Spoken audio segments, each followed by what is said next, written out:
Hello বন্ধুরা, আমি এক দাদা ভাইয়ের অর্কিডের বাগানে গেছি। সেই বাগানটাই পশ্চিমবঙ্গেই। এই গরমের মধ্যেও দেখো কত বিদেশি অর্কিড হয়ে রয়েছে।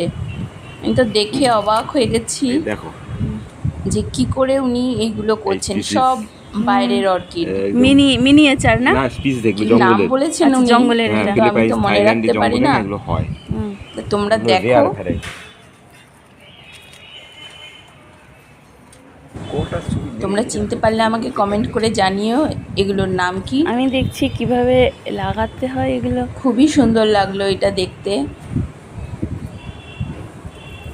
ওখান থেকে একটা গাছ আমাকে গিফটও করেছেন দাদা। আর কিভাবে কি লাগাতে হয় শুনে এসেছি। আমারও ইচ্ছা আছে, এত তো পারবো না, কিন্তু অন্তত কিছু অর্কিড বাড়িতে লাগাবো।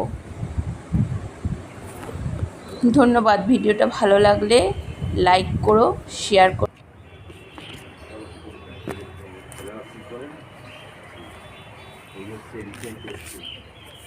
দাম কত জানো? এটা 3000 প্লাস 5